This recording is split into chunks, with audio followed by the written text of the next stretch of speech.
Hello everyone, good morning, Radhe Radhe. কেমন আছো তোমরা সবাই? আশা করি খুব ভালো আছো। আমিও বেশ ভালো আছি। সকাল সকাল রেডি হয়ে আমি আর বর বেরিয়ে পড়েছি। আজকে আমার বাপের বাড়ি যেতে হবে, আর বর নিয়ে নিচ্ছে এই দেখো দই। তারপরে তো বাড়ি চলে গেছিলাম, লোকজন এসেছিল, একটু কথাবার্তা ছিল। কিসের কথাবার্তা তোমাদেরকে অবশ্যই আমি জানাবো, তবে আজকের ভিডিওতে নয়, অন্য দিন জানাবো। তো সেই কারণে সবাইকে দই মিষ্টি এই সমস্ত দিয়ে সবাই যখন চলে গেছে, আমি আমার ভাগেরটা নিয়ে বসে পড়েছি। তাই বর বলছে তুমি খেতে বসে গেছো। আর কি বলো তো, এই দইটা আমার ভীষণ ফেভারিট, সেই কারণে আমি আমার ভাগেরটা আমি বাঁচিয়ে রেখেছিলাম, সেটাই খাচ্ছি। আর তার সাথে লোকজন এসেছিলো বলে আনা হয়েছিল মিষ্টি। মিষ্টিটা না একদম গরম গরম ছিল, সেই কারণে আমি আর দেরি করিনি, আমি টপ টপ করে মুখের মধ্যে পুরে দিয়েছি। আমার রসের মিষ্টির মধ্যে ভালো লাগে রসগোল্লা, এছাড়া শুকনো সন্দেশ, তারপরে গাঢ় পাকের সন্দেশ, এগুলোই ভালো লাগে, কিন্তু রসের মিষ্টি আর আমার কিচ্ছু ভালো লাগে না রসগোল্লা ছাড়া।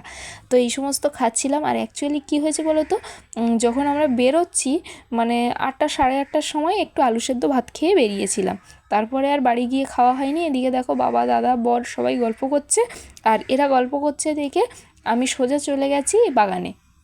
আর সেই চেরি লঙ্কার কথা মনে আছে? আমি তোমাদেরকে একবার একটা ভিডিওতে দেখিয়েছিলাম। সেই চেরি লঙ্কা দেখো কি সুন্দর হয়েছে। এদিকে আমরা তো একটু বিকেল বিকেল নাগাদ বাড়ি চলে এসেছিলাম। আর এদিকে দেখো এই ফুলটা এত ভালো লাগছিল, মনে হচ্ছিল কিনে নিই, কিন্তু যা দাম বলছিল আর কেনা হয়নি।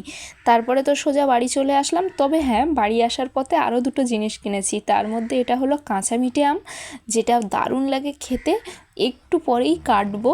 আর তার সাথে আছে এই যে পেঁপে। পেঁপেটা একদম ভেদভেদে পেঁপে না, একটু শক্ত শক্ত, তাই কিনে নিয়েছি। দাম নিয়েছে 60 টাকা, বেশ বড় আছে সাইজে। এর থেকে ছোট সাইজ তাই বলে 60 টাকা 70 টাকা, তাই এটা নিয়ে নিয়েছি। আর দেখো জামার রং আর পেঁপের রং একদম সেম হয়ে গেছে। চলো কেটে নিই বরের কাছ থেকে। কারণ কি বলো তো, অনেকটা তাড়াতাড়ি খেয়ে বেরিয়েছিলাম, তারপরে ওখানে গিয়ে তো আর ভাত খাইনি, ওখানে ওই একটু মিষ্টি আর একটু দই খেয়েছি। আবার বাড়ি আসতে আসতে আমার না খিদে পেয়ে গেছে, তাই বরকে বললাম যে এই পেঁপেটা আর আমটাই কাটো, এই ফলটাই বিকেলবেলা খাই, ভালো হবে জিনিসটা। তো বর আমাকে বলল দাঁড়াও আমি সুন্দর করে সাজিয়ে দিচ্ছি। তো ওই সুন্দর করে কাটলো, কেটে খুব ভালো করে সাজিয়ে দিচ্ছিল। কাঁচা মিঠে আমটা আমি বড় করে কাটতে বলেছিলাম, সে তো কাটেনি। আর এই দেখো কি সুন্দর করে সাজিয়ে দিয়েছে। এবার চলো খাওয়ার পালা।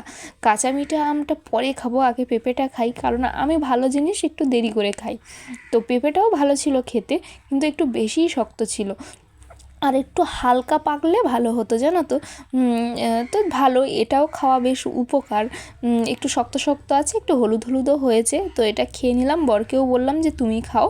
এবার দেখো কি বলো তো, মানে এই পেঁপে বা আম এইগুলো আমি একটু বেশি ভালো খাই, কারণ আমার একটু ফল খেতে ভালো লাগে, ফল সবজি এগুলো খেতে ভালো লাগে। আর এদিকে দেখো আমটা নিয়ে বসে পড়েছি। আর আমটা তো আমার কাছে স্পেশাল পুরো, এটা অসাধারণ। আমাদের যখন বাড়িতে গাছ ছিল, মানে আমি বাপের বাড়ির কথা বলছি, আমার বাবা যেখানে চাকরি করতো ওখানে একটা সুন্দর বাড়ি ছিল, তো সেখানে প্রত্যেকটা ফলের গাছ ছিল, তার মধ্যে কাঁচা মিঠে আমও ছিল।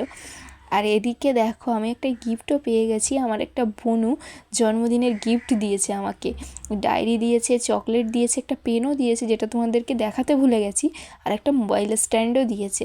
খুব সুন্দর হয়েছে, থ্যাংক ইউ বোনু। এইভাবে আমার পাশে থেকো, আমাকে ভালোবেসো, তাহলেই হবে। আর দেখো এইটা আমার মানে এক্সপেক্ট করিনি, তবু পেয়েছি, ওই জন্য এর আনন্দটা বেশি। আর তোমাদের সাথে বকবক করতে করতে বিকেল হয়ে গেছিলো, তারপরে একটু রেস্ট নিয়ে আমার না মানে প্রচণ্ড খিদে পেয়ে গেছিলো, কারণ ভাত খেয়েছি সেই 8:30 নাগাদ। তো আবার রাত এখন বাজে ওই 9টা মতো। তো আমি চাউমিনটা বানিয়ে নিয়েছিলাম। চাউমিনের মধ্যে একটু আলু ভাজা দিয়েছিলাম, ডিম ভাজা দিয়েছিলাম, আর দিয়েছিলাম একটু চিনাবাদাম, পেঁয়াজ আর লঙ্কা, আর একটু গোলমরিচ গুঁড়ো আর একটু গরম মশলার গুঁড়ো। যা খেতে হয়েছিল না, দারুণ, একটু সস হলে পুরো জমে যেত। তো এটা খাওয়া দাওয়া করে কি করব বুঝতে পারছিলাম না, কারণ আজকে একটু সকাল সকাল খাওয়া দাওয়া হয়ে গেছিলো। তাই জন্য এই দেখো আমি কম্পিউটারে এইটা দেখছিলাম। আমার এমএসসির সময় একটা প্রোগ্রাম, যেখানে আমার এই দুই বান্ধবী দুই পাশে দাঁড়িয়ে আছে, এদেরকে পুরো নাচটা আমি নিজে তুলিয়েছিলাম। প্রথম কাউকে আমি নাচ শিখিয়েছি, সেটা হচ্ছে ওদের। তোমরা বলো তো ওদের নাচ দেখে কেমন লাগছে, মানে আমি ভাবতে পারিনি ওরা এত কম সময়ে নাচটা তুলবে আর আমি ওদেরকে শেখাতে পারবো। অনেকেই ড্রেসিং রুমে রেডি হচ্ছে, আমাদের নাচের পরে ওদেরও প্রোগ্রাম আছে। তো এইটা আমি দেখছিলাম, পুরনো কথা বেশ মনে পড়ে যাচ্ছিল। সেই দিনগুলো আর কখনো ফিরবে না, কিন্তু এই স্মৃতিগুলোই থেকে যাবে। যেটা ছিল আমার এমএসসির একটা প্রোগ্রাম, এর পরেও আমি কি বলতো 1 থেকে 10 পর্যন্ত নাচ শিখেছি, তারপরে আর শেখা হয়নি। অনেকগুলো এক্সামও আছে আমার, মানে রবীন্দ্র নৃত্য, রবীন্দ্রসঙ্গীত, তারপরে হচ্ছে তোমার কত্থক নৃত্যের উপর বেসিক্যালি আমি ডান্সটা শিখেছি। তো এসব এক্সামও দিয়েছি, সার্টিফিকেটও আছে। তবে কি বলো তো যে হয় না যে যেটাকে নিয়ে কন্টিনিউ করা, পড়াশুনোর জন্য আর কন্টিনিউ করা হয়নি। তারপরে গ্র্যাজুয়েশনে নাচ করেছি, কলেজ প্রোগ্রামে, এমএসসিতে এই যে করছি, এছাড়াও কিন্তু বিএডেও আমি নাচের প্রোগ্রামে নাচ করেছিলাম। প্রত্যেকটা ভিডিও তোমরা যদি চাও আমি শেয়ার করব, আর ওদেরকে আমি কেমন শিখিয়েছি সেটা কিন্তু অবশ্যই কমেন্টে জানিও। আর এটা কোন গানের নাচ তোমরা কি বলতে পারবে? যদি বলতে না পারো তাহলে কিন্তু আমি নেক্সট দিন অবশ্যই জানিয়ে দেব। আর আজকের ভিডিওটা তোমাদের কেমন লাগছে গো, একদম জানালে কিন্তু, যদি ভালো লাগে তাহলে একটা কমেন্ট করো। তোমরা একটা কমেন্ট করলে এত ভালো লাগে, আর কি বলবো, পুরো মানে আমার মনটাই সেদিন খুশি খুশি থাকে যে তোমরা কমেন্ট করেছো। তো নাচটা তো মানে আমার কাছে একটা স্মৃতি হয়ে থাকবে। ইভেন মানে তোমরা গানটা খুবই পরিচিত, আমি এখানে কপিরাইট আসবে বলে দিতে পারছি না। তোমরা নাচটা দেখো আর কমেন্ট করো। আর তোমরা যারা জানো না যে আমি নাচ শিখেছি আগে, তাদের জন্য তো এটা একটা বিগ নিউজ বলতে পারো। তো চলো নাচটা কমপ্লিট করি, তোমাদেরকে ততক্ষণ পর্যন্ত আমি দেখাবো।